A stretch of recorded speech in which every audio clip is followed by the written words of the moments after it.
But you probably noticed we have a guest. I really want to thank everybody for coming. So, that light's for Father. No, I want to thank everybody for coming, and as I said, I want to thank Father Ripperger for being here. It's such an honor to have him. I'm going to repeat a little bit what I said in Mass tonight, but Father Ripperger has been a friend and a mentor of mine for some time in the deliverance and exorcism world. He's a great theologian, a philosopher. He's an author. He's written a number of books. I have a number of them. One of them is his book on psychology that's this big. It's the intro to psychology. So it's really good. And then he's just come out here recently, one of them not quite out, his books on deliverance ministry, one for laity, one for priests. And just as a way, and he didn't ask for this, I asked to be able to do it, but he doesn't kind of want to have books back there in the marketplace. But if you want to, it's sentradpress.com. You can buy anything you want there. It's SENTRAD press.com. Father, obviously, as most of you know, is a renowned exorcist. He's a trainer of exorcists, and that's how I mostly got to know him. There's a funny little story, I don't know if any people will really get this. One of the first times we had dinner was at a particular restaurant, and the waiter came up and he asked, what do you want to drink? And so we're ordering a bourbon or whatever. And I asked the waiter to list what they had, and he did, and he said, Angels Envy. I said, I love Angels Envy. And Father goes, really? So, anyway, you live and learn, right? Father is the founder of a society called the Catholic Society of the Most Sorrowful Mother. He is originally from Casper, Wyoming. He has multiple degrees. I don't know because I haven't asked Father how many languages he speaks, and I'm not going to put him on the spot. But you know the old joke about what do you call somebody who speaks several languages? They're called a polyglot, right? What do you call somebody who speaks two languages? Bilingual, right? What do you call somebody who speaks one language? American. The Father has 2 bachelor's degrees, 2 master's degrees, a doctorate in philosophy, and in his spare time he just pretty much eats bonbons and watches soap operas.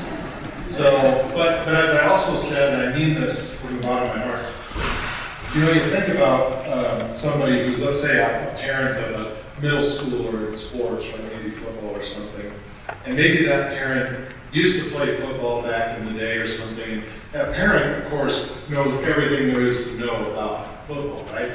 They're just that way sometimes.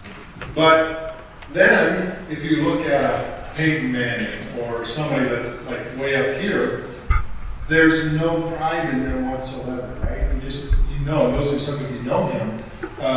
They're just kind and they're humble, and they don't have to be a big deal, right? They just are. Well, in the spiritual world, in the world of philosophy and theology and exorcism, that's the category I put Father Ripperger in. You know, there's those who think they're all holy and theological and smart and all that, and they want to kind of show it. And then there's Father. And the greater someone is, I think, the more humble they tend to be, and that certainly applies to Father. So with that, again, thank you for coming, Father. Thank you for being here. Father Chad Ripperger.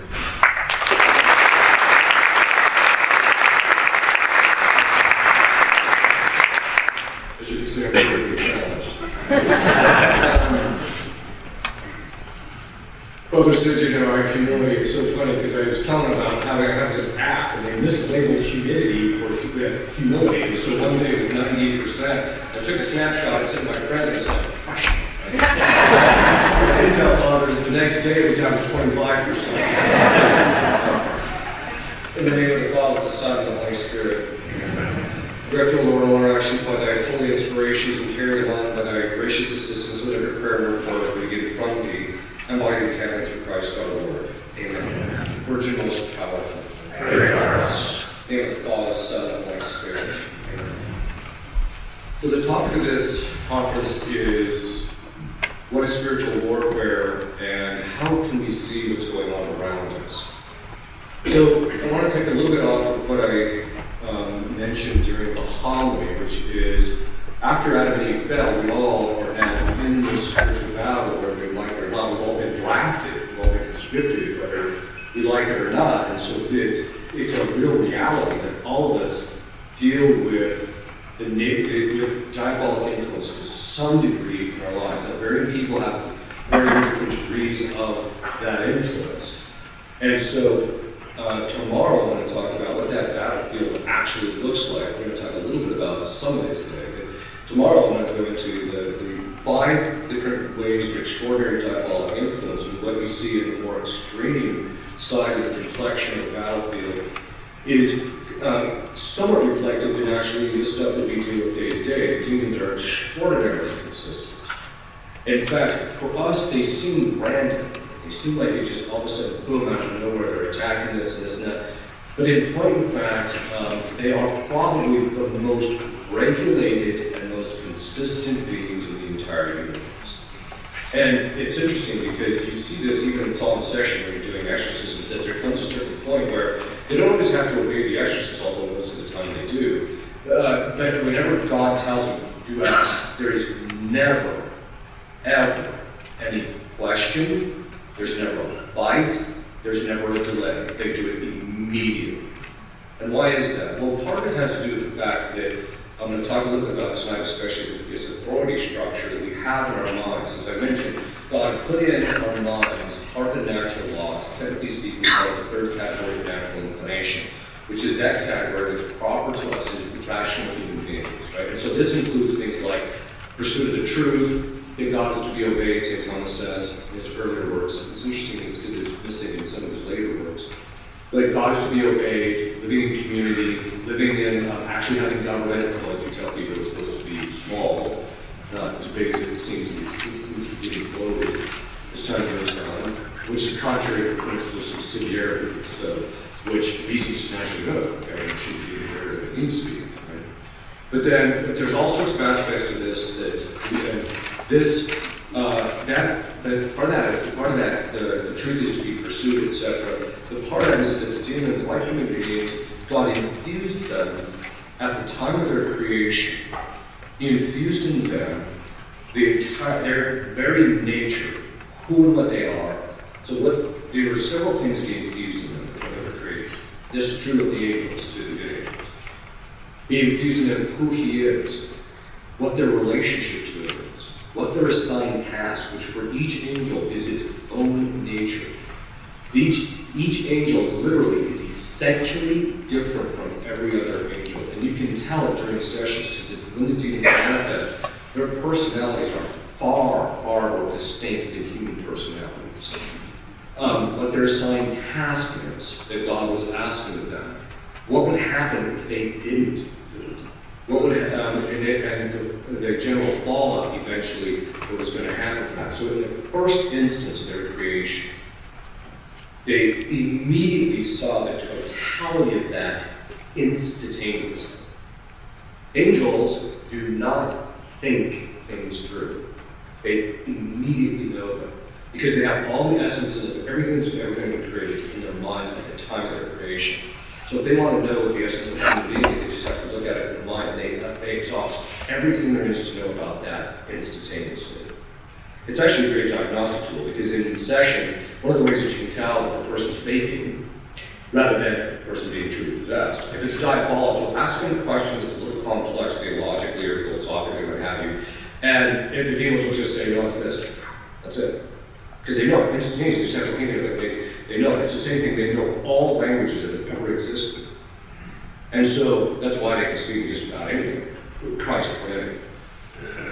But then, if it's a human being and they're faking, you ask them a question like, sorry, there's nothing here, right? Okay. So, there's some other issues. So when this was all created, there were these first 3 instances St. Thomas talks about, and after that there's a series they're not in time, and what's called the Avum, which is, it's not a measure of time. The definition of time is the measurement of motion of a physical thing which has a beginning and an end, right? Because we know that God created the world at a certain point, and time is going to end. Then there's what they call the Deaver, and that's a series of events that occur in the minds and in the wills of the angels, and also now those inhabiting those in purgatory. So there's a series of events that happen. And there's the first three of those, what they call the first three instances. The first instance is they were created instantaneously with this full and absolute complete comprehension, and part of that was the authority structure that God had determined was going to be put in place, both in angelic nature and also in human nature. So that we personally, as human beings, know what that structure is by the natural law. That's why the church calls itself the expert in human nature, the natural law.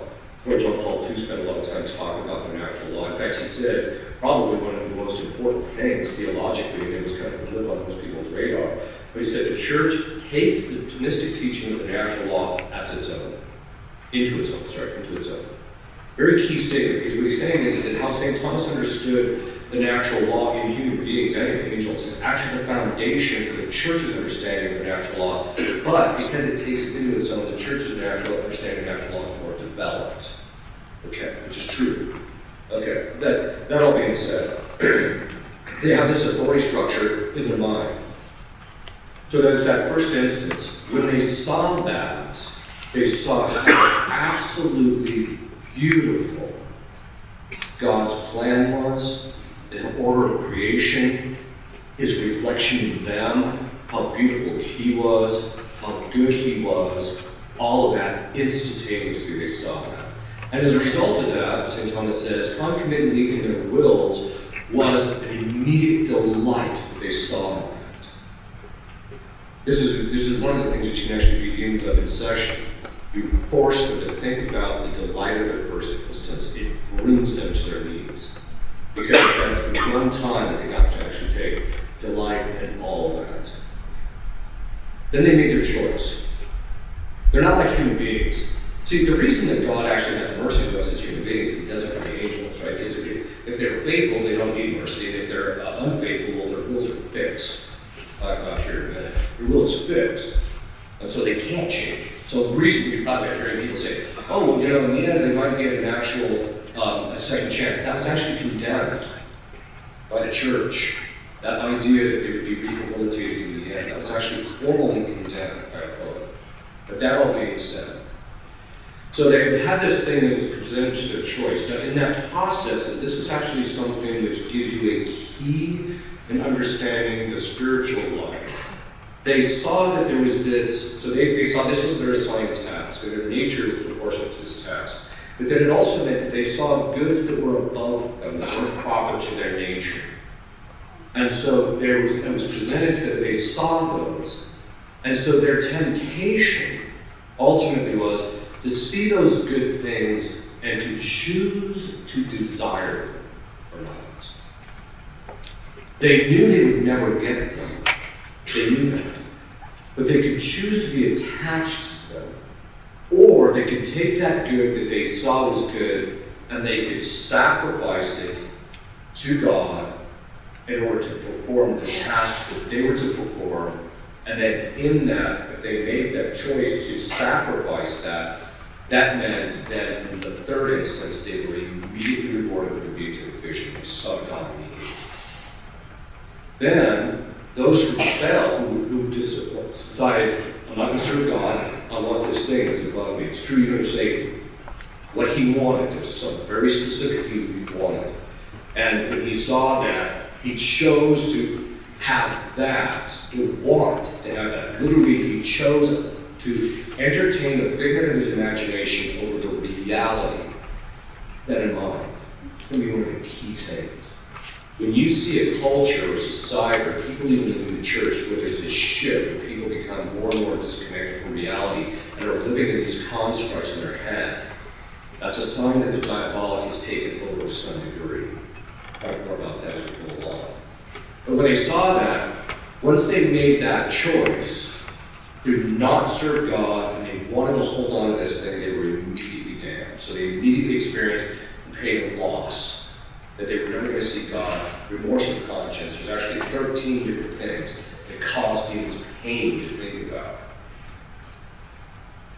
So once they did that, but it never left that God infused in their mind the essence of the authority structure and his understanding that God had said, this is the authority structure, this is what you must obey. From that point on, so even though they really got to make their one choice, from that point on, they must follow this authority structure to the letter. They cannot act outside of that authority structure at all. What does that mean concretely? It means that if they get to attack you, it's a sign of one of two things.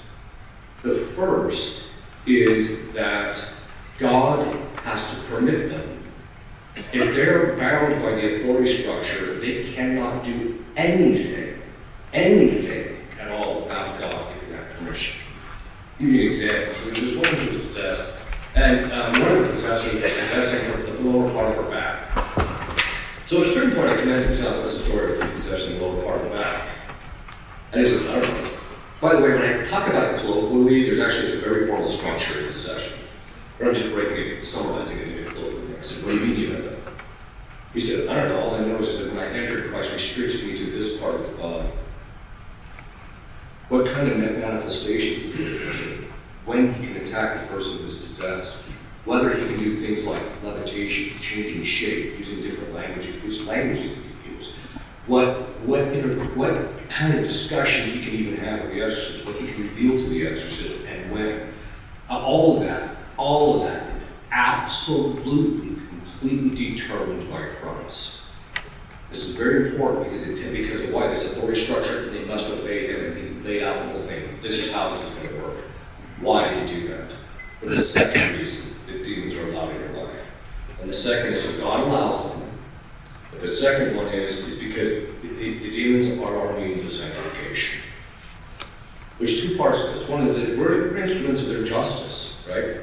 They have to deal with us, but every time they get defeated by us, or we defeat them in a temptation, or we do something good, they get humiliated and brutally beat around.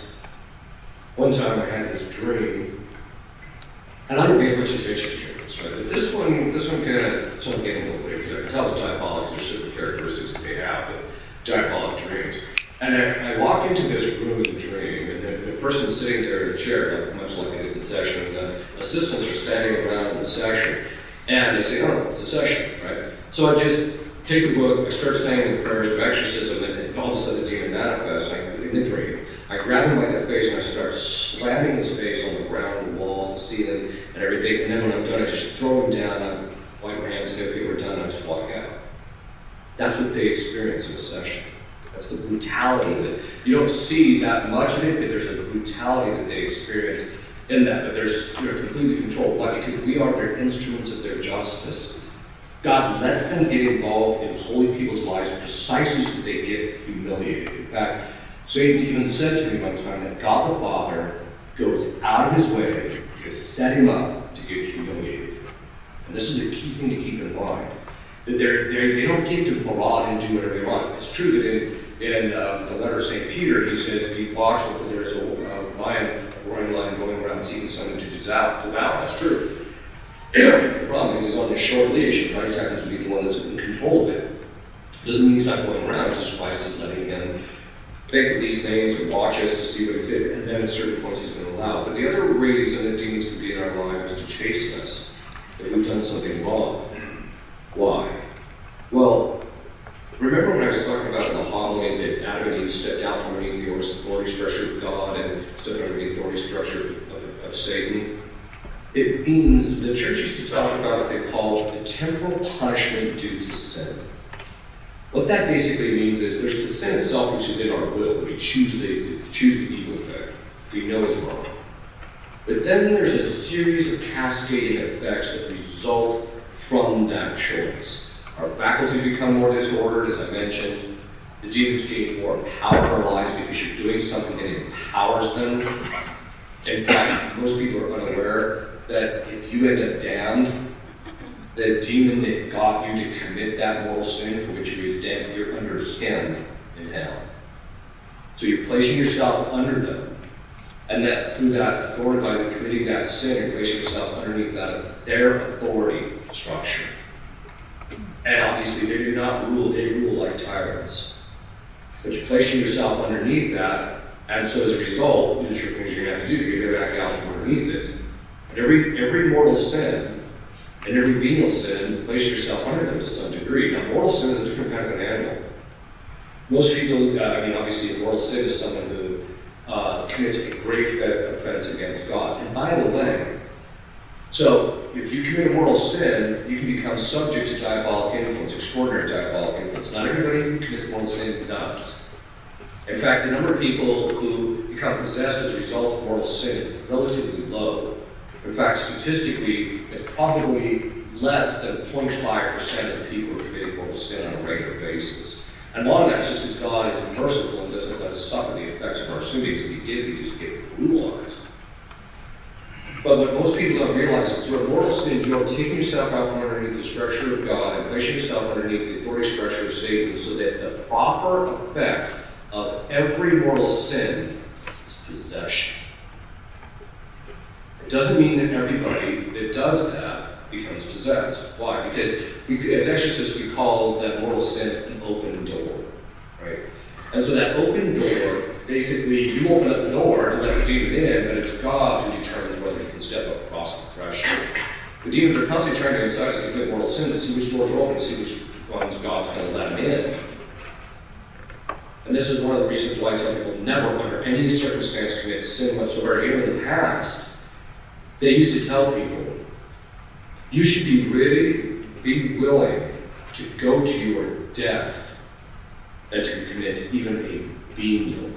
So, just a slight thing. You should be willing to go to your death. Today, you commit mortal sin, it's going out of style, obviously.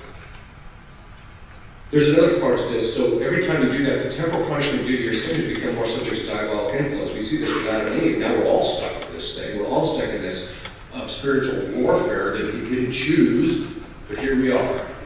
And now that we're in it, the real question becomes, how am I going to respond to this thing? Am I going to act like the thing doesn't exist? The thing is, demons love that when you don't pay attention to them. They also love when you pay too much attention to them. So we see people that, that are constantly looking for every single thing. Satan's under a rock. No, he's not. He's under every other rock. And then you pick up a rock, he's not there. And you pick up another, it's not there. And then you go back to the other rock, and there you say, how did you get there? It's kind of that kind of thing. But they want you to become hyper-focused on them because there's a very essential principle among diabolic warfare, and it's this. Anything but God. Anything but God. That's their overarching principle, because they envy the good that we have. They envy the idea that we might get to see God face to face, and they will never see Him face to face.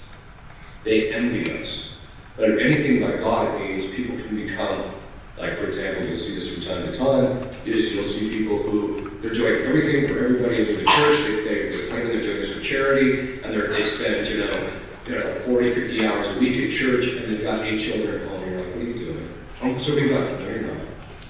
Your job is to be at home, that's how you're serving God, is to follow His chosen state for your life. You become over-focused. John the Cross even talks about how becoming attached, even to religious statuary and things of that sort, can itself be used by the demons against us. The other part of it is that this authority structure that the demons follow is based on the objective criteria. What does that mean concretely? It means this. If you commit a mortal sin objectively, even though subjectively you didn't realize what you were doing, or you were unaware that it was grave matter, there are objective effects of that grave disorder, and that the domain of that grave disorder is the diabolic. I have seen people become possessed, committing a mortal sin that they didn't even know was mortal at the time. Why? Because demons were the objective. You objectively have stepped out from underneath the authority structure. This is why this ignorance among Catholics is so dangerous. We'll see this later. One of the principal things you have to do to engage in spiritual warfare well is you have to know your faith well. It's not just a matter of, I got decent catechism, that's not good enough. You're going to have to know, especially as things get more complicated, more convoluted, even in the church. You've got to know what the church teaches. You know, when you hear the German bishops saying things like, we think women should become priests, well, you better know that that whole thing was put to rest by what Most Sorrowful Mother by John Paul II. Right? So the point being is, there's certain things you just really need to know if you're going to be able to fight them. Why? Because demons use deception. They're going to put stuff in your mind that is contrary to the Catholic faith, and if you don't know well enough, you're going to just get sucked in. You're going to do something that opens the door to them because they work off the objective. And that conversely means that if you do something and you don't think, well, I didn't think it was more simple, it doesn't matter. Well, I don't feel it is, doesn't matter. Oh, I don't believe it is, doesn't matter. God established an objective authority structure. He established an objective natural law and divine cause law. That's what we see in Scripture and in tradition. He set these things forward so that demons know the exact boundaries of that structure. And so if you don't follow that, you're going to end up off the rails. You're going to end up under diabolic influence at some point. It may not necessarily be extraordinary, but that's what you have to realize is that this is one of the reasons why it's so dangerous. But one of the other temple punishments due to sin is this. Sin affects everybody else. Well, let's look at the converse. Think about this. If you were as holy as, say, St. Joseph or Padre Pio or Mother Teresa, or just even some of the more recent saints, but say John of the Cross or Teresa of Avila, if you were that holy, look at the impact your prayers and your presence would have, but you're not. It tells you how much your own sin has impacted everyone else's ability to fight this battle. When we commit evils, we don't open up the door just to demons in our lives. If you're part of this authority structure, for example, a father, you open up the demons getting into your home, and it starts affecting your children. We call this generations, which gets passed from generation to generation. You also open it, you just give demons more access to the world in general. So now everyone's got to be dealing with this. And the more evil the people become, the harder it is for everyone else to lead just basic, decent lives. I'll give you an example. One of the things that we've known as exorcists for about the last 10 to 12 years is something that a phenomenon that we had never seen historically to our knowledge. Historically, Satanists and witches never had anything to do with each other. They hated each other. They didn't even like each other. And they all both considered themselves, they're doing one thing, that they're doing another, whatever they're doing, we don't really care, right? And you have to remember, for example, there's forms of witchcraft that have been, even Satanism, that have been in generational lines of families for 300 to 400 years. These people, these witches, and some of these Satanists, are so knowledgeable about is the diabolic, the angelic, the structure of grace, how all the supernatural mechanism works. They understand it almost on the same level that I do. That's how knowledgeable they are about this stuff because it's been in their families for generations. But then what happened?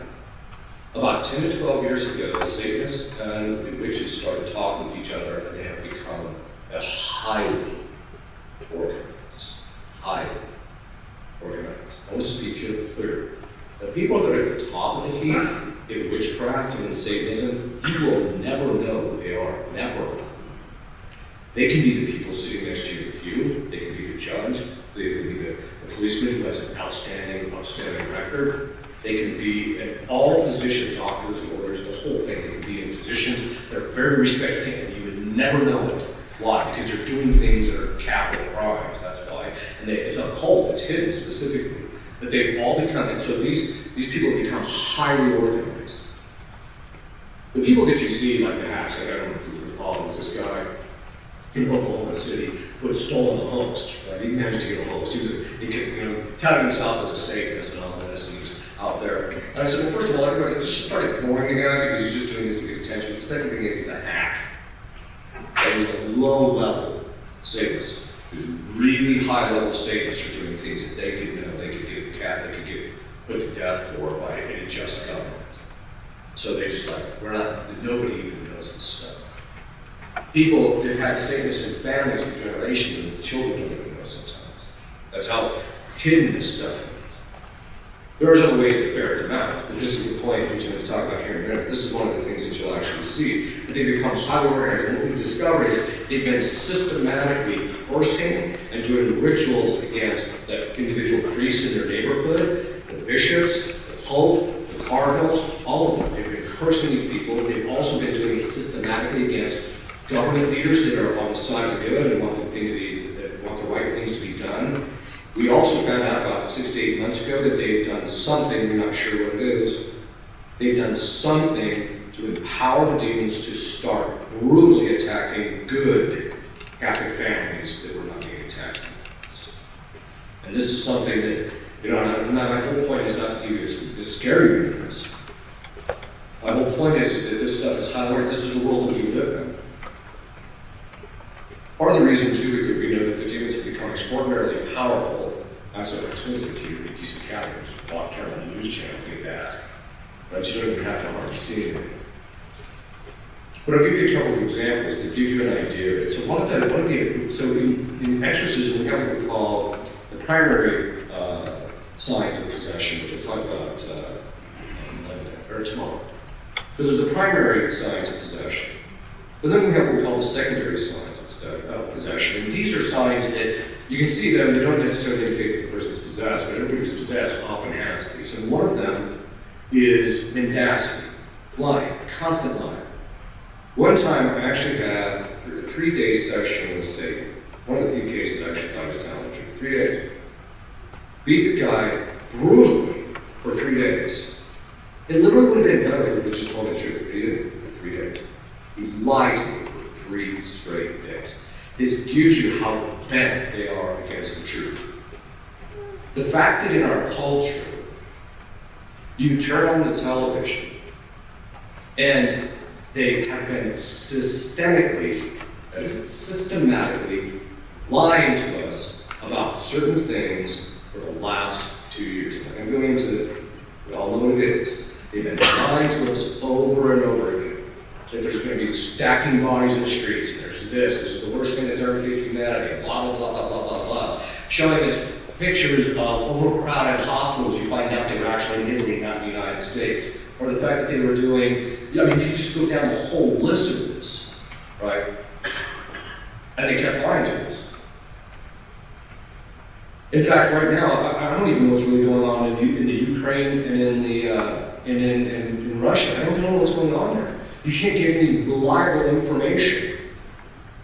You actually have people in the news media saying, you are not to do the thinking. They've said this, actually out loud, on public air, saying it's our place to determine what you think. They don't want you looking at the truth. They don't want you looking at this stuff. The systemic lying, and from our government, the constant lying, it's just after a while, one of my recommendations, if you want to really make yourself immune to diabolic influence, stop listening to them. When I grew up, there's a thing called integrity. Integrity meant that you never did anything that would be against virtue. Because if you did, if you lied to somebody once, that's it. You didn't trust them.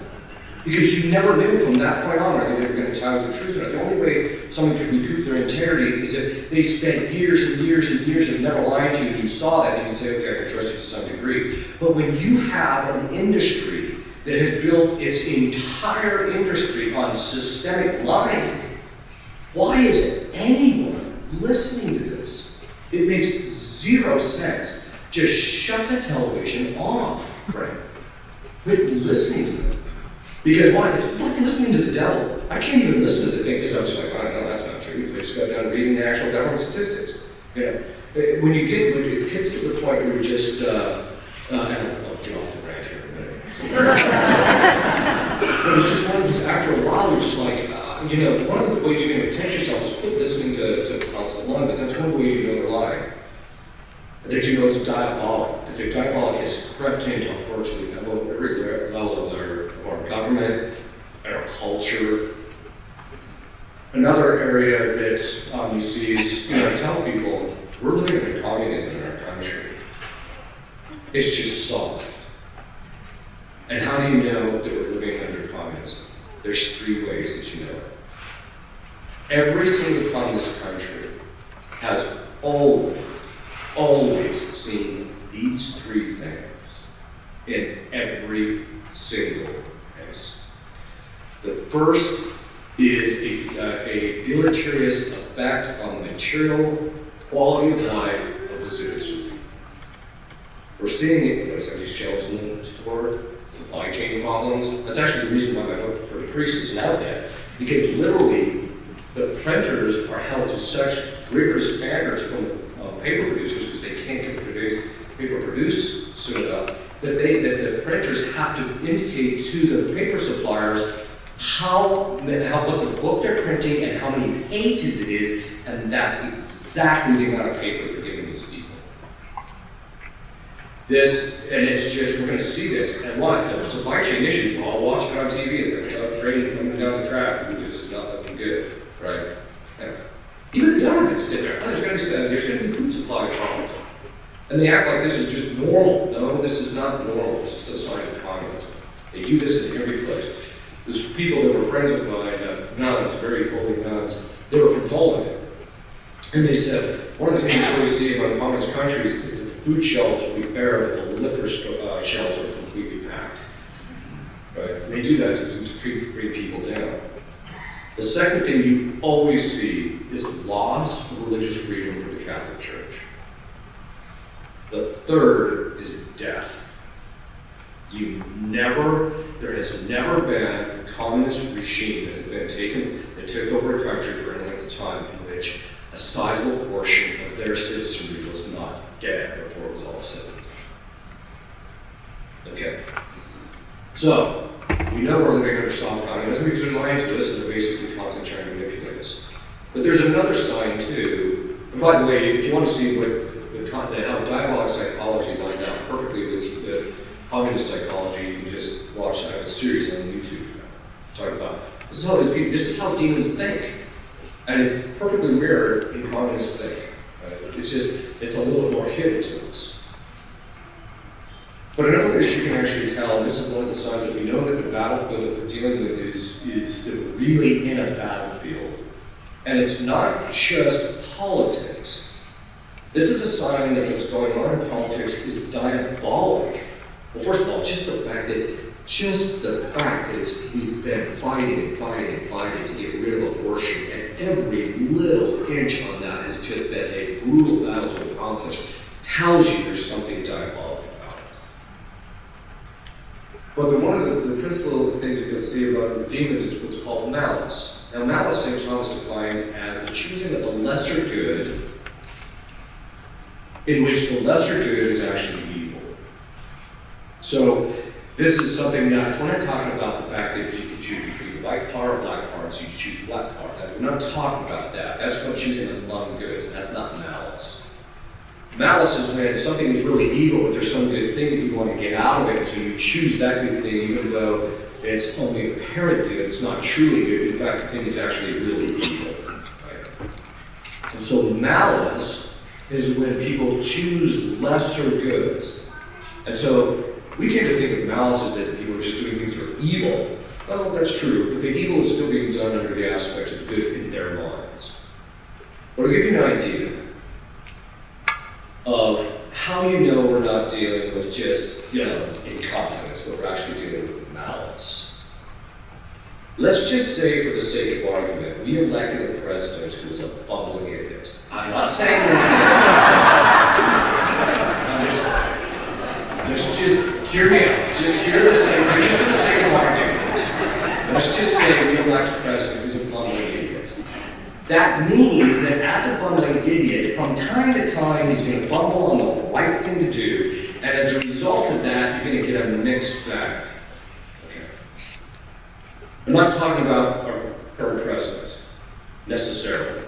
But when you see in government, every single thing they do takes our country down another peg. Literally, everything they do, destroying the energy infrastructure so that we can't ultimately fight a war, taking our military out, making sure that all this wokeness and all this other nonsense is put out there. and constantly chiseling away at the fabric of our society, attacking the family, and constantly promoting abortion. Now some states are even talking about infanticide.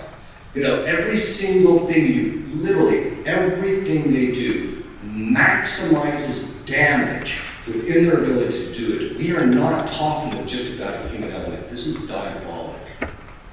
That's why I said in the homily, if you're seeing it mirrored if you're seeing what's going on in the geopolitical situation, that tells you that same problems in the church go away. How do we know this? Let's face it. Let's just be honest with ourselves. There are certain bishops, we know they are, who literally everything that comes out of their mouth is wrong. It's just contrary to the Catholic faith. Everything they do within their dioceses causes damage. They have no vocations. These guys send their seminarians to the worst seminaries instead of some of the best. These guys, everything they do maximizes the damage. By the way, you want to know how we know this? The pedophilia problem in the Catholic Church did not begin in the 1960s and 70s. It began in the 40s and 50s when they started letting these guys into the seminaries and didn't root them out. In 1961, there was a document put out by the Vatican called Institutio Religiosorum. At that point, they were sent to all the heads of religious communities worldwide, and they said, stop ordaining the homosexuals and the pedophiles. 1961. It's a dead letter, because by that time they had already gotten in. So they let them in the 40s and 50s, you have a 20-year delay. The pedophilia problems peak during the 60s, 70s, and start trailing off in the 80s. That's the pattern you see. What did you see in the civil authorities? They started letting all these people it was like about a 20 or 30-year delay. Now we've got a problem where the problem with pedophilia, we're talking about it. States like California are talking about lowering the age of consent. Why? Because they want to get rid of it. There is a book called the Diagnostic and Statistical Manual. It's used by almost all psychologists to determine whether a person is mentally ill or not. And it breaks all the different mental illnesses down. And most of them use it because that's the only way they can be paid by insurance. Right? You got to give a number. So they use that. In the DSM-3, homosexuality was listed as a disorder, which they all by the way. When they say that, well, we don't know where this comes from, they're lying. They know exactly where homosexuality comes from, both in women and in men. There's only 0.5% of the cases of homosexuality that they don't know the cause. 0.5%. The rest of them they actually know. They also know exactly how to overcome it. But it's professional suicide. The homosexuals got into the APA, American Psychiatric Association, and also the American Psychological Association, and got homosexuality removed from the DSM-3. Why? Because that's the only way you can make it legal. If it's a mental disorder, you cannot make it legal. They are actively working, we're coming up on the DSM-6, they are actively working to get pedophilia removed as a psychological disorder. Because once it is, then the courts will allow it publicly. And you're seeing this across the board. We also have pedophilia has gone off the charts, right? Even among some of the, we're hearing it like left about certain politicians and things like this. This stuff is, some of it might be rumor, but some of it is obviously, look, if the church doesn't have its act together, it's not doing, the members of the church aren't becoming holy, they're not fighting the spiritual warfare properly, we're going to get this 20-year delay, and we're going to be smack in the middle of our civil authorities coming after us. That's what's happening. So, quite frankly, I don't really care who we elect as president at this stage. We've got to get our own act together and fight this thing properly. If we do that, this other stuff will follow. We have to suffer for a while, but this other stuff will follow. We become holy, and the grace will come into the world, and people will start, God will give other people actual graces that we merit, and as a result, we'll start thinking clearly, because the principal effect of actual grace is to enlighten the mind and strengthen the will. People will finally start to see the reality of what's going on. As long as Catholics are not leading good Catholic lives, we can't expect anything else. People sit there and say, well, the church things aren't that bad, really. If you get a chance, you should read a book called The Index of Leading Catholic Indicators. The Catholic Church has declined since 1950 in every single category measurable except for conversions in Africa. Every single number of priests, number of religious, number of seminaries, the number of lay people attending Mass, etc., has been in decline. Then we hear this nonsense, it's new springtime. Oh, what's winter like? But the point being is that the Catholics aren't leading good Catholic lives. Statistically, the number of Catholics living together before they get married is only 1% less than the general population, which is 97%. And then, if people are committing all this evil and the demons are gaining power, why wouldn't we think that we're in the midst of a brutal spiritual war? Right? The fact that we're just unaware of it, and part of the problem is too, is that people can kind of live in their own cocoons, your own family might be really decent, so things seem to be generally fine, but where people usually see it is they'll be raising the kids Catholic, things are fine, and then all of a sudden one of the kids just goes off the rails. Virtually every Catholic family of any size has this. And this is part of the problem in society that we're dealing with diabolic influence. I talked to people before this, I'll give you an indication of just how pervasive spiritual warfare can actually be. You would think that human love would be like one of the last places that teens really want to get involved. First of all, it's kindness should be repulsive to begin with. But I tell people, if you have a son or a daughter that's dating somebody, you don't think that person's a good person. Start saying binding person, it's any demon that's keeping them together. It's like clockwork. Within 3 weeks to a month, once in a while it's a little more than that, the bad person relationship will leave. Demons can actually give people amorous feelings for each other. Now, before you start worrying about your own marriage, just so you know, they can actually give people amorous feelings. And that's what I want to we're going to talk a little bit about the complexion of this, what we're seeing. We're seeing all this stuff as people become more and more habituated to following their emotions. This is the reason I can't hardly watch any mainstream news media. The whole thing is just sappy with emotion from beginning to end. It's either fear or making you feel compassion for someone who's just lost their house or whatever. It's right there. It's article. That's not the issue. The issue is when it's just this constant feeding of the emotions. And they're training us to follow our emotions. Why? So that they can manipulate us. That's exactly what demons do. Demons do what we call running commentary. They put stuff in your head, and they pick at it, and they do certain things, and then you can even move your emotions. So what can demons actually affect in us? As I mentioned in the homily, when Adam and Eve ate the fruit, they did it by eating something, by eating it, and so it was a bodily activity. That meant that they sinned through their bodies, and that means their bodies became subject to diabolic influence. And because we are their children, so does all of ours. So if there's any material aspect of our being, and if that includes some of the faculties, which we'll talk about here in a minute, they can influence them and access them to them, God permitting. It's up to God to determine how much that is the case, in each case. And you have to understand that God adjusts temptations and diabolic influence based upon what the person can handle, but also the virtue that He wants you to achieve. How do we know? Well, one thing is we know God really likes variety. How do we know that? All you got to do is look at all the different kinds of bugs. That's a lot of different things. There's really millions of species of bugs. Right? But He likes variety, and that means in heaven, there's only 2 people that have the absolute full plenitude of virtue in heaven. And that's Christ in His humanity and Our Lady. I won't go into it now, but I'll just mention this. Our Lady, in every single thing she ever did, every single thing she ever did, she always chose the most virtuous path, chose virtue. She was building virtue for her entire life, never committing sin to tear it down.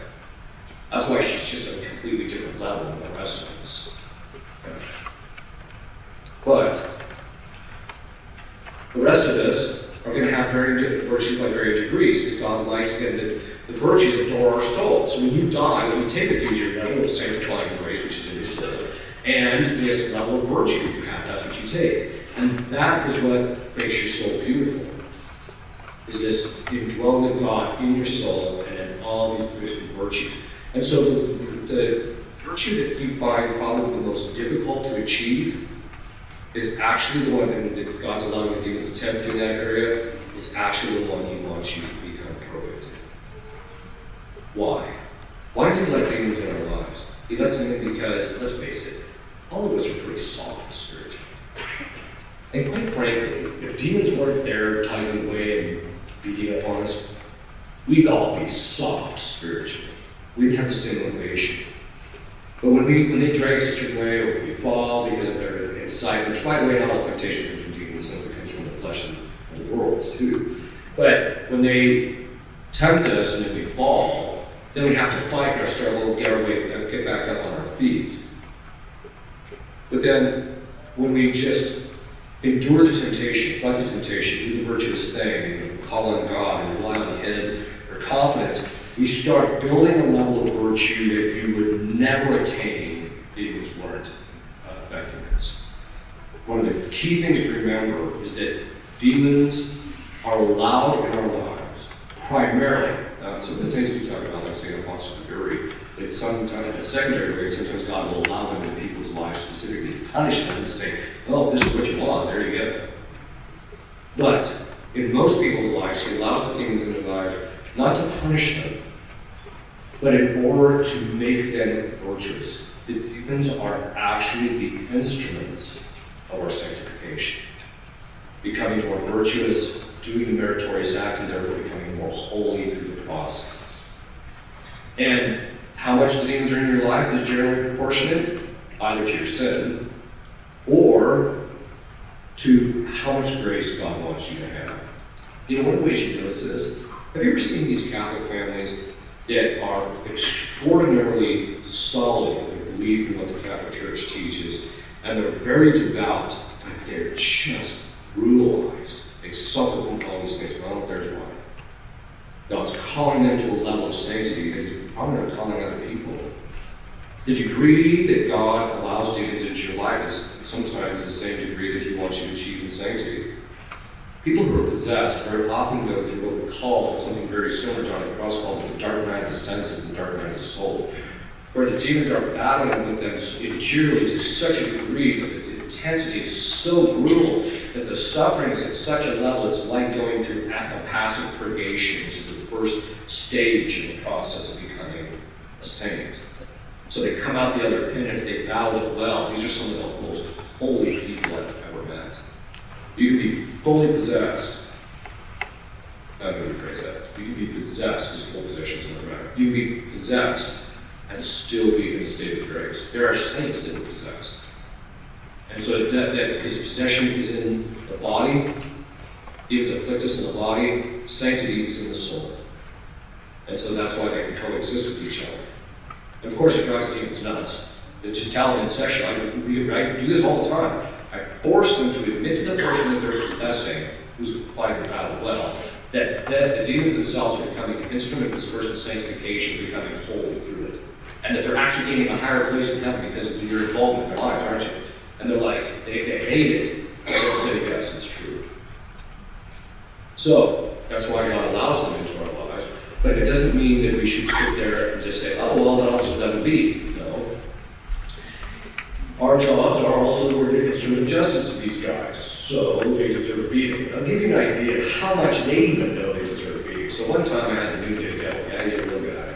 Mentioned him Sullivan. And he's actually very fascinating because as soon as I found out who he was, I started researching the New Day Devil and the laws of the church.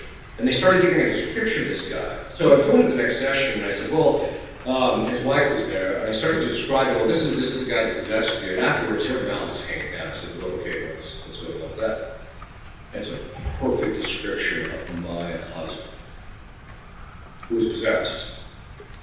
That tells you something which we'll talk about here in a minute. It's called psychological compatibility. You can spend an enormous amount of time trying to make you into their image. Okay. But, so I find out, by the way, he's also the demon that this is what the fathers say. So when you hear these modern psychologists say, oh, we discovered this thing called midlife crisis, sorry, you got beat by almost 2,000 years. The fathers of the church refer to the noonday devil as the demon of the midlife crisis. He's also the demon of sloth. Everybody who goes through midlife crisis is because there's some type of spiritual lack of discipline somewhere. Okay. So, this psychological compatibility.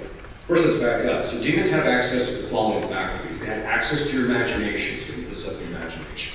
They have access to your memory. Anything you've ever seen can be taken out, either in part or in whole, and put back in your memory by them. This is why I tell people never, ever, under any circumstance whatsoever, ever look at pornography. The minute it's there, for the rest of your life, it's a minefield for demons. They can use against you. Any sin is the same. So, the point being is that your memory, they can take bits and pieces of memory.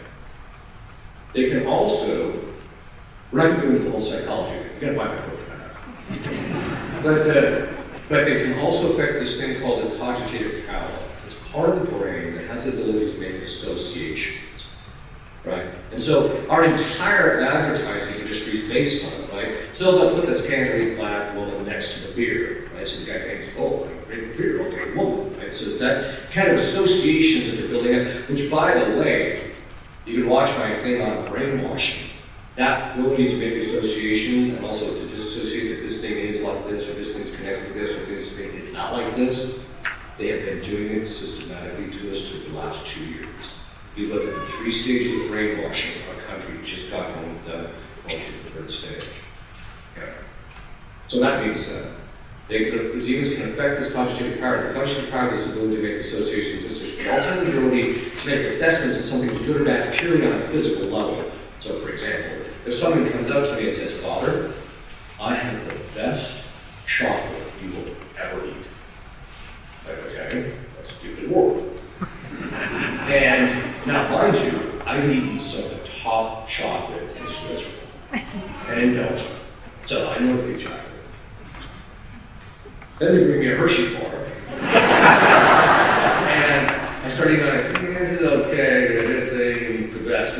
Why? Because my cogitative power, I experience this, my senses, it gets into my imagination, my cogitative power goes back in my memory and compares it to this Belgian chocolate I have that was just off the charts. And I compare it and it says, no, this is not the best. Purely on a physical level, right? But that assessment that this thing is either good or bad is why we have, as I mentioned before, antecedent emotion. What happens is when you have a bad experience, like an emotional experience in the past, that association with this bad thing gets stored in memory, and then it gets brought back and merged with your image by the cogitative power, so it puts a perspective on the image before you even really have a chance to think about it. And the more intelligent you are, the quicker this happens. Let me give you an example. When a guy is first married, he looks at his wife, and he'll tell you, she is such a loving wife. I love my wife. I love being around my wife. I love everything about my wife. I even like the fact that she talks a lot because I love her voice, etc. By the way, I hope it's true. Okay. After 10 years and lots of memories, she walks into the room, and the first thing that goes through his mind is the old bad lines. She hasn't even changed. What's changed is your experience of her and these memories and the cogitative power, putting that perspective up here. I'm suffering. By the way, guys do it to women too. I always tell women, if you want to know why your life is so bitter, just go look in the mirror. Okay, so the demons have the ability to put that perspective on that image and imagination.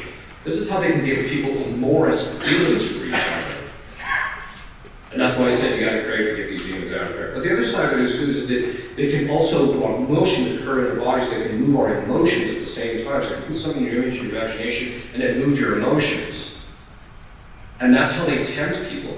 They can put something in your, into your imagination. I tell people, dealing with demons is not that much different.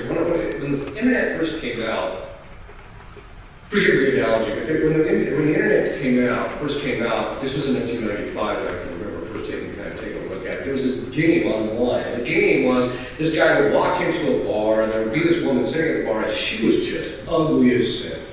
And your whole goal of the game was to win enough points to buy the beer to get to the point where she would start getting better looking after every beer. Okay. That's exactly how demons work with us. They can put the perspective on things that we would never possibly imagine that we would be attracted to. They can make it attractive.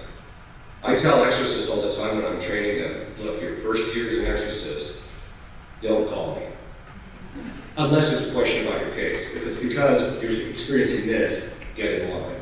It's literally, they will test and probe every single depravity, inclination to sin, every disorder imaginable to the exorcist in the first couple of years to find out where is he at. And they do the same thing with other people too, right? They do just different ways. You have to remember too, the demons have been watching you since you were in the womb. They can simply look at your DNA and know what your disposition is, and therefore what your proclivities are, just by looking at your DNA. That's how knowledgeable they are about us. They also have been watching you, so they know the sins that you committed, they know what your tendencies are, and so that's why they just keep feeding those tendencies. And this is the complexion that we're dealing with. This is kind of the battlefield. But what do demons do? Demons test in a very specific way.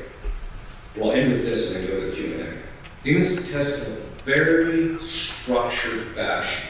First of all, they've been watching this. They know when to come on strong, when not to come on strong. They know, for example, that the wife is likely to react negatively because she's been hurt her husband, and so she'll press those buttons whenever that happens to make her feel more hurt than she actually is, or contrary to his actual intentions, or vice versa. So it can happen both ways. They can so when their structure that they're doing, what they're trying to build up is this. The primary weakness of every single demon is his sin. If you can find out, so if any case that protracts, one of the things we do is we beat out what we damned for. What was the sin? And you just ask what's your assigned task and you invert that. Because then what happens is, because they rejected God and rejected their assigned task, they actually do everything contrary to that task now. So for example, the demon Isis, yes, there is a demon named Isis, who's an Egyptian, who became idolized by the Egyptians. It's actually his sin is that he refused to accept the mercy that God would have for human beings. And why does God have mercy for us? Because we're dumb. We really are. And I was like, okay, extremely embarrassing. And that's why it was the demons, they knew about it. There's no excuse. Whereas human beings are pretty clueless. Right? And we seem to be getting dumber by the day. But the point being is that the demons, their weakness is their sin. Because when they chose that, that's the thing they became attached to. And it's the thing that their will is locked in. The demons made a choice because they had absolutely perfect intellectual clarity of the choice that they had.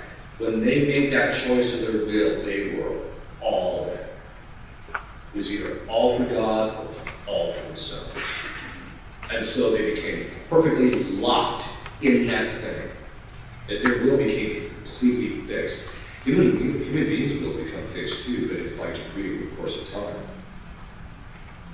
So, what they do is because that's their weakness, it's hard for them to, but they also want to inspire people to commit that same kind of sin so that they get this replication, this imagery in other people. See, demons have this idea that there's a certain kind of glory that you get out of people being like them, right? Because the people in hell get to see all the angels in hell, they see these other demons mimicking this and people becoming like that, and they think there's this kind of glory in it, right? But in point of fact, the demons will actually admit their shame. Well, that's a topic for another time. But they're weak in relationship because they can't think outside that box. But what they do is they start tempting you in that area. If they find any resistance, it's hard for them to fight that, right? So what they do is they start manipulating you through temptation and through sin, and they get these habitual sins and defects into your life, and they're doing this on a consistent and regular basis because they're trying to form that cogitative power and your judgments of the other part of your intellect, which is immature, which has a power of judgment, trying to get into certain habits of thinking and getting into certain habits of choice and things like that, so that they start to become easier to move and more pliable.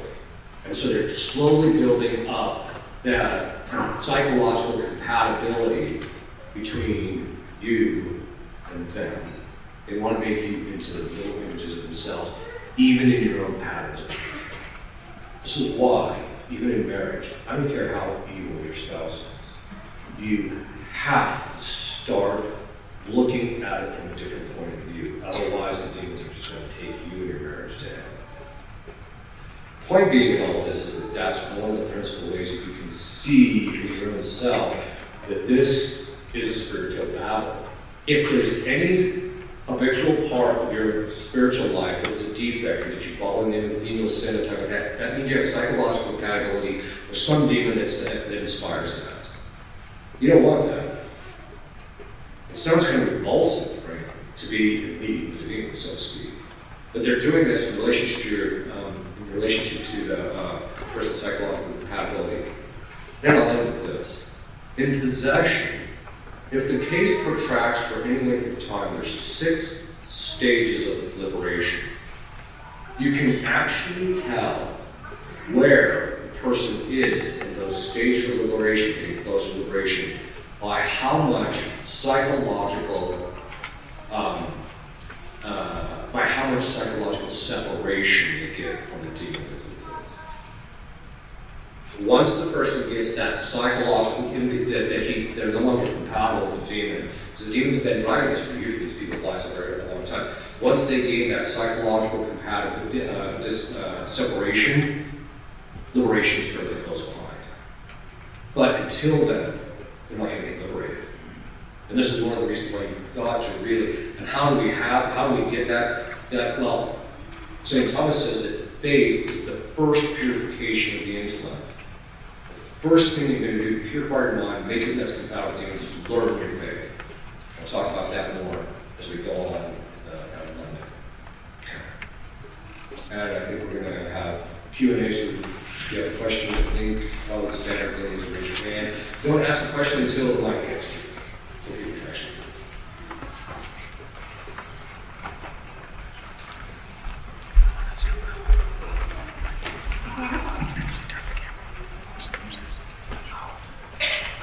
Have you found that Harry Potter has been an opening for the demonic in people's lives? There's always something else.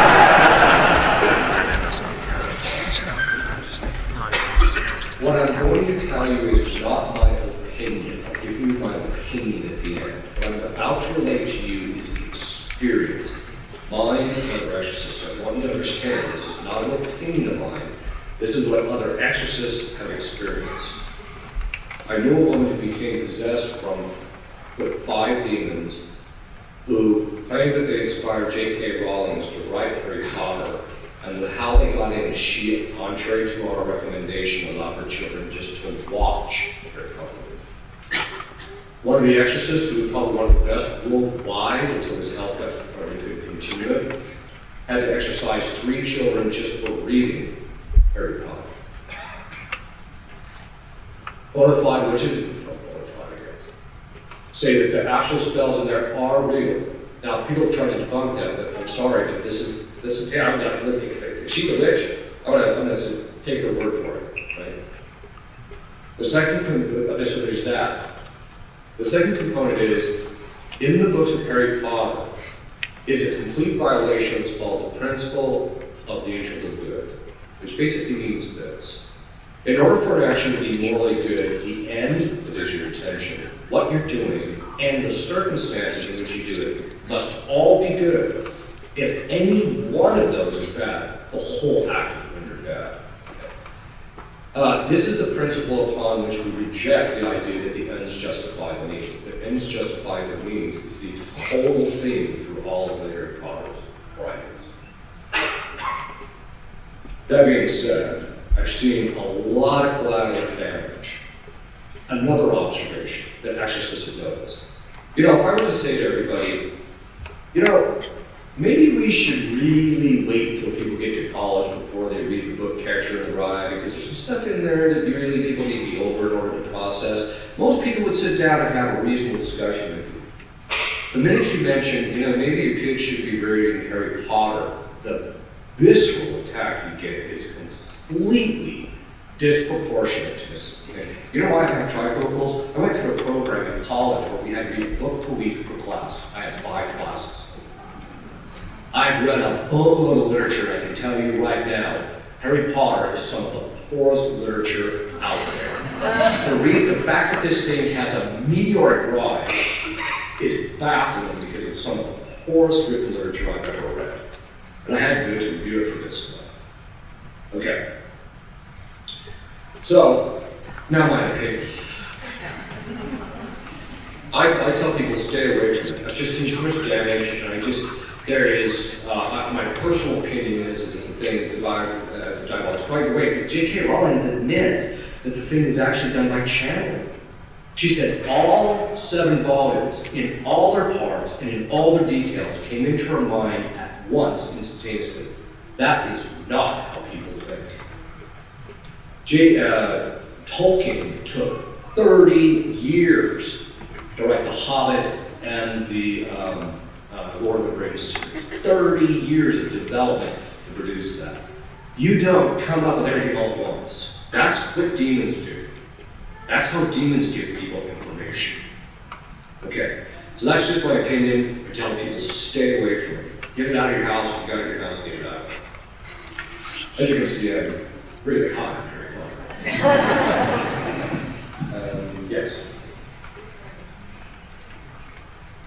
It's a little discouraging to hear how smart the demons are and how manipulated we can be through so many different ways. And then even more discouraging to hear how dumb we are. And I have that, experience in my own life as well. But I'm reminded of St. Teresa's childlike faith and just asking the Lord to protect us and fight for us. I know that there's a lot that we can do as well, and I'm sure you're going to cover some of those things, but I get a little anxious when I start hearing some of those things, and I just wanted you to kind of speak to some of the ways that we can, just on a day-to-day basis, be aware of these things, not too aware, and what we can do. Yeah, actually, that's a really good point. My intention is not to depress everybody.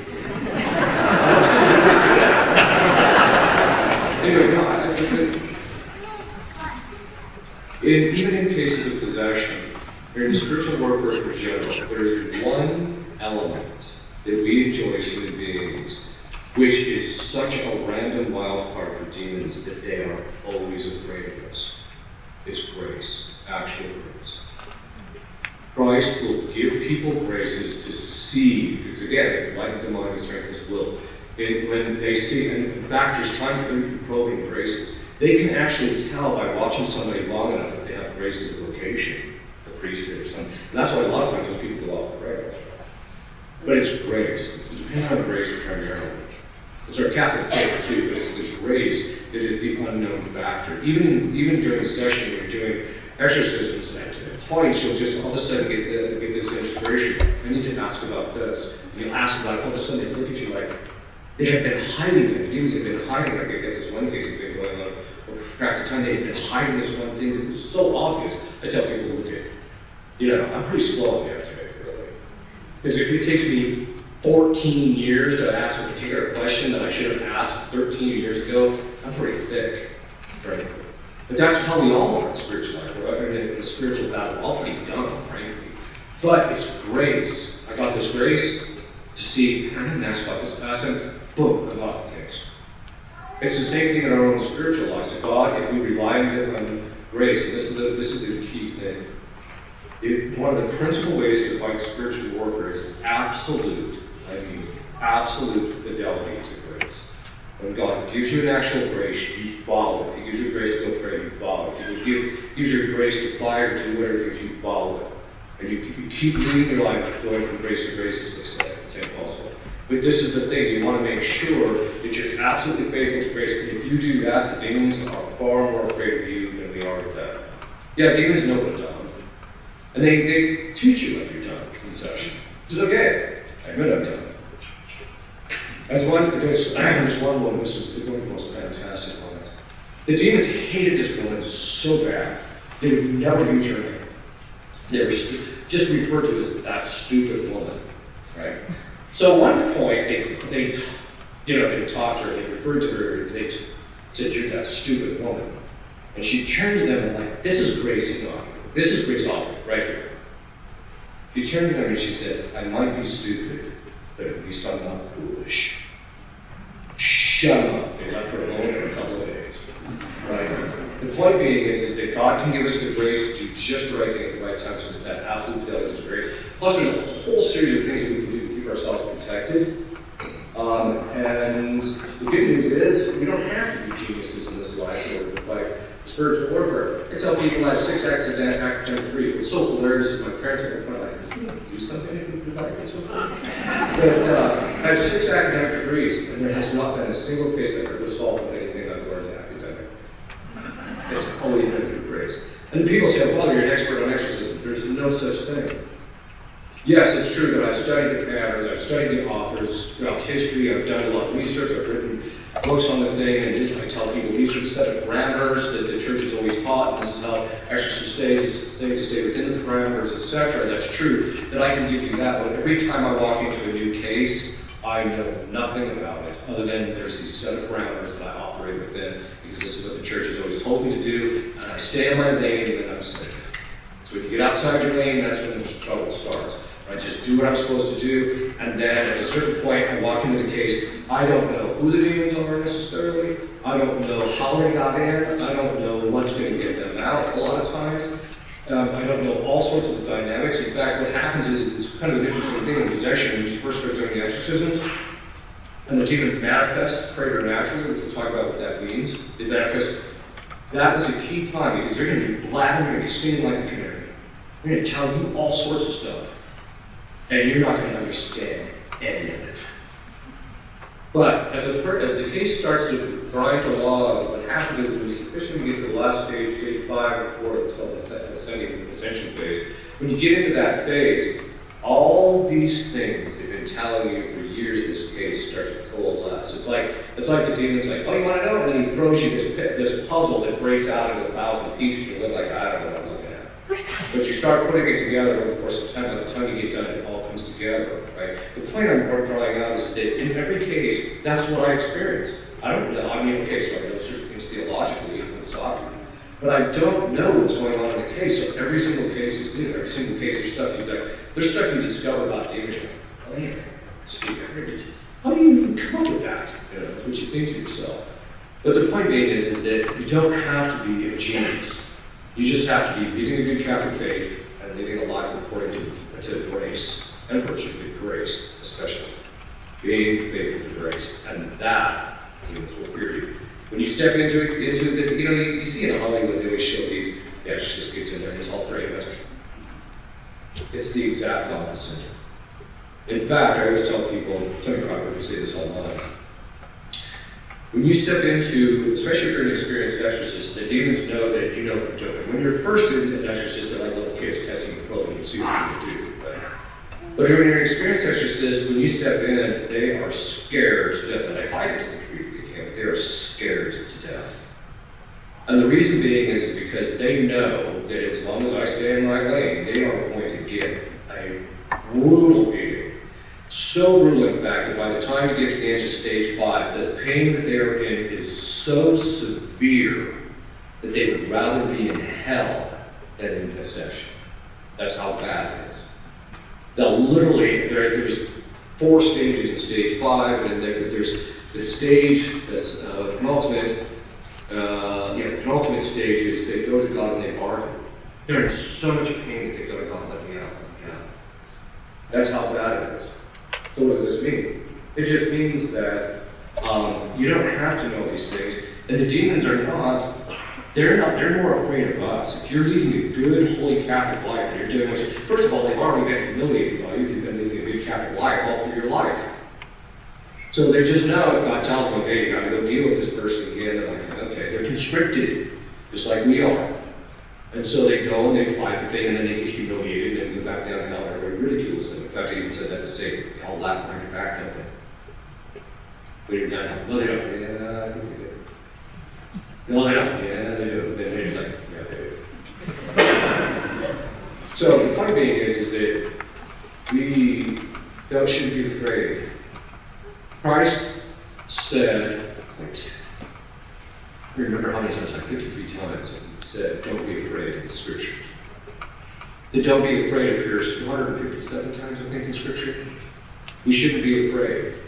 In fact, Satan, maybe I'll go into this later, Satan is at root, a demon. Fear, first and foremost. And so I tell people, don't be afraid. As long as you're standing, as long as you're doing what you need to do, staying in the state of grace, and complete faith with grace, and doing the things that you need to do, there's nothing to be afraid of.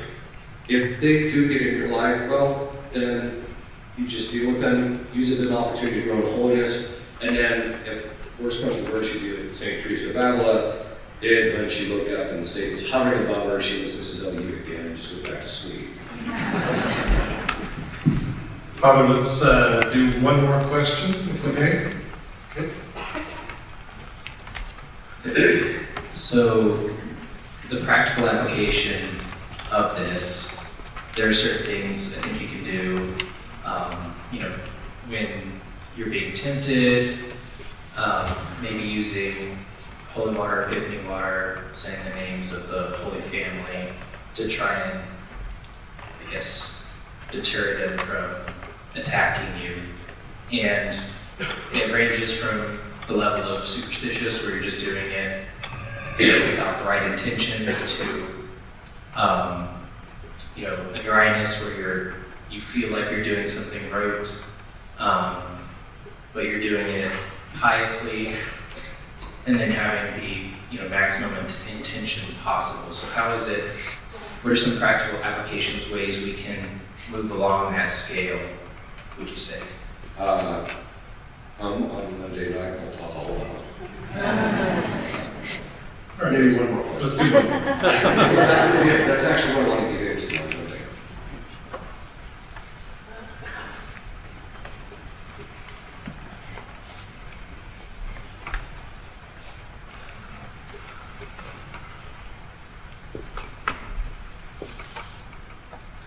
Father, with autism, is there a connection between demonic affliction, or is that all just a medical diagnosis and situation?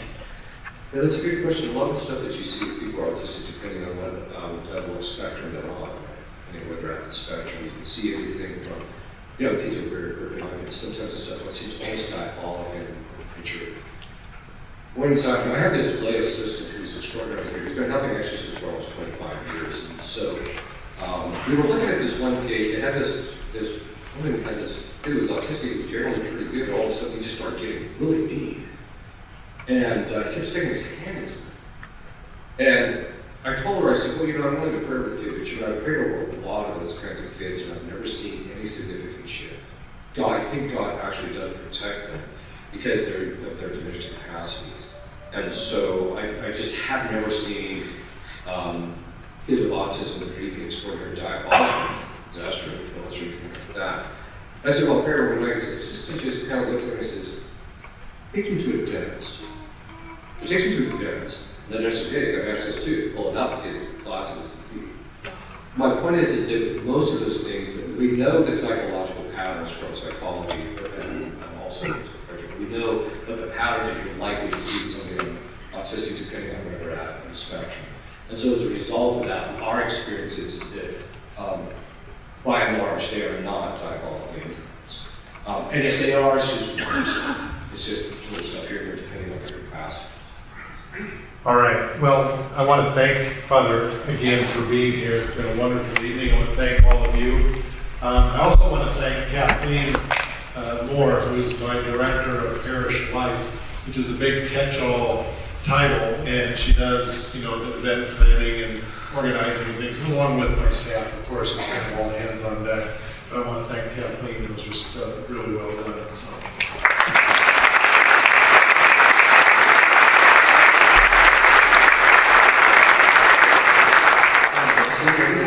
I'm sorry? Final blessing. Yes. Ben, sorry.